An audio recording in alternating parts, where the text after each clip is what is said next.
Ce que j'observe avec Kenzo, c'est un peu comme ce qu'on observe chez Louis Vuitton, c'est que les directeurs artistiques, c'est des artistes avant tout. On pourrait parler un peu d'une nouvelle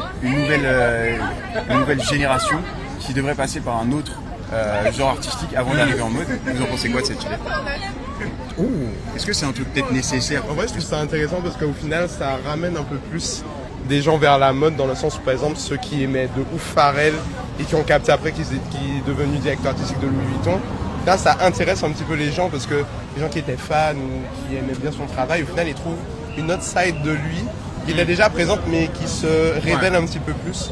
Je trouve que c'est bien parce que ça apporte un peu de fraîcheur et on voit un peu quelque chose de différent et je pense que ça peut être un atout, enfin c'est un challenge.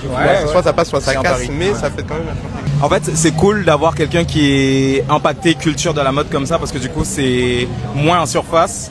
Donc, tu as des codes cachés qui apparaissent à travers les vêtements. Après, s'ils mettent des fleurs, s'ils mettent des couleurs et tout comme ça. Donc ça, c'est assez cool. Écoute, moi je trouve que c'est bien parce qu'au final ça apporte une autre dimension, peut-être dans une autre perspective.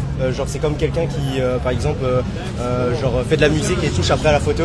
En fait il est sensible à une autre forme qui peut apporter un plus en fait dans la forme d'art. Donc Nigo, ce qui est bien avec lui, c'est qu'il touchait à la musique.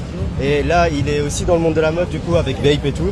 Et au final, il a surmonté Kenzo, là, actuellement, depuis qu'il est arrivé à la maison. Donc, je trouve qu'il a redynamisé la marque et a re-hypé et redonné, en fait, un peu ce truc que Kenzo avait perdu depuis un moment.